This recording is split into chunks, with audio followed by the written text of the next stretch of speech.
So Kyle, with the success of the Seahawks season, which I know that the two of us both deem it a success as opposed to what it could have been, what do the Seahawks need to do to improve for 2023? There are a few things. I think, relatively speaking, though, I think Seattle's in a stable place. That was not the case uh, when Russell Wilson got traded from Seattle to Denver, because everybody was on the mindset that Seattle was just going to go on a full reboot and just try to build this thing from scratch. And yet they found a pretty reliable option in Geno Smith. And like you said, Kev, I mean, I think he set himself up for comeback player of the year with the way that he played. And even though that Seattle made the playoffs this year, they got smacked pretty good in that 49ers game in the wild card round. And that was despite the fact that they were actually playing relatively well in the first half of that game. So a few things that I would focus on if I were Seattle moving forward. Number one would be extend Geno Smith. I think the way that he played this past season, I think he earned a contract extension for at least the near-term future, the short-term future with Seattle moving forward. I wouldn't be mad if Seattle offered him somewhere around a 2 to 3 year deal, probably around 55 to maybe 65, $70 million for the length of the contract. And I think moving forward, if he's able to play up to that standard, I think offensively, Seattle's going to be in a good place. They have a good run game with Kenneth Walker. And the fact that he was pretty effective in his rookie season and that Geno Smith was able to establish good consistency with him in the backfield and DK Metcalf and Tyler Lockett in the wide receiving core, I think that Seattle's offense is trending in the right direction. So I think that's point number one.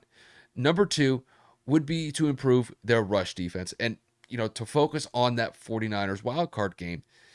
Kev, that was a game in particular where Christian McCaffrey was extremely effective. And Seattle's front seven, if you want to consider it with the linebackers, couldn't contain their run game. And there were multiple instances where Seattle's rush defense was subpar, where they fell short. And that's really been one of the Achilles heels of Seattle of late. Ever since the Legion of Boom, they really haven't been able to establish a consistent defense.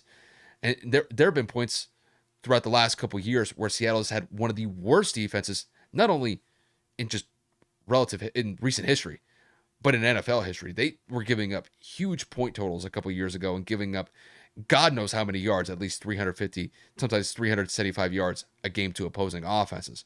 So one area that I would like to see them bolster, whether it's in free agency or in the draft this upcoming year, is to try to improve that front four. If they could be able to just focus on that interior D-line and bolster that part of the defense up, I think that things could be trending in a better direction for that defense. And then if I had to focus on one more point, this kind of sounds counterintuitive to the Geno Smith point that I mentioned, is to honestly draft a quarterback. Because as far as I see it, if Geno Smith goes down and they have to rely on Drew Lock, I don't believe he's the guy to lead that team to success. So maybe they should look towards the draft. If a quarterback kind of falls in their lap at the right position in the right round, maybe Seattle should pull the trigger. And the reason why is I don't see Geno Smith as a quarterback that's going to lead Seattle to success for the next 5 to 10 years. I don't see that happening. Geno Smith had a very good year this year. But if you're going to sit here and tell me that he's going to be their guy for the next 10 years, I think you're out of your mind. So more than likely, I think they may test the waters of looking towards the draft to possibly draft a quarterback of the future and maybe use Geno Smith as somebody that could essentially teach him the ropes in the NFL as somebody that they could potentially draft and try to groom as time goes on in that young quarterback's potential future. So as far as I see it, I'll just limit it to the 3 points that I made. Resign or extend Geno Smith for the foreseeable future. Try to improve that interior defensive line to just improve the overall run defense. And then see if you could draft a quarterback for the future. I think if they do those three things, I think they'll be in a good position moving forward. So I'll just leave it at that. So I am going to follow this up with agreeing in some instances, but kind of pivoting into another couple areas.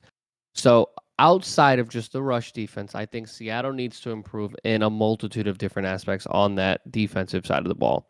You went and you got Jamal Adams for a pretty hefty price a few years ago. That hasn't paid out with him being injured pretty much every single season. So I would say you need to go out there and get a safety. You have Tyreek Woolen at the corner, a young emerging rookie that played exceptionally well. You need to build off of that. Get him a running mate at corner, get another safety out there, build up that secondary to kind of bolster the pass defense that they already have, which is, again, nothing to really brag about, but it's a cornerstone piece that you can build upon. Shut down corners, if not reasonably above average corners, are hard to come by, especially at that age where they got him in the draft. He emerged to be a very, very, very good pick for them. Then I would say, got to get that pass rush going. In order to create turnovers, quarterbacks have to be under duress. The Seattle Seahawks need to find a way to pressure the quarterback like they did back when they were competing in Super Bowls, whether that is going to be with whether that was with Bruce Irvin, Michael Bennett, and a couple of other different aspects that were just pivotal pieces as to why the Seahawks were competitive on the defensive end. It wasn't just the Legion of Boom. That pass rush was very good too at helping them force turnovers. And then I would say you got to build up the offensive line. This is another reason why Seattle and Denver were comparable in terms of offensive line efficiency. They need to build up the interior, build up specifically at the guard spots. That way, you don't have to worry about that internal pressure, which can also lead to getting expanded run lanes for Kenneth Walker. So if you're going to build up on something on the offensive side, you got good receivers, you have a good running back, you have Geno Smith. Obviously, at the end of the day, with you having the 5th overall pick, if you and Geno can't agree to a contract, tag him, draft the quarterback of the future. Just in case negotiations fall south or fall short, like Kyle said, that's going to be my fourth thing is lock down the quarterback position, whether that is a tag for Geno and drafting a quarterback, extending Geno, drafting a high prospect edge rusher for Seattle. I wouldn't go. If you commit to Geno for 3 to 4 years, I would say at that point, do not waste the 5th overall pick. You are still in playoff contention. Go for something that you need, whether that's an offensive lineman or an edge rusher. But again, that's neither here nor there. For me specifically, you got to go out there and get a safety that's going to either complement or replace Jamal Adams. You got to go out there and you got to get an edge rush. And then you definitely got to go get an interior protection to make sure that the investment that you make, whether that's with a draft pick or Geno Smith, they're going to be protected.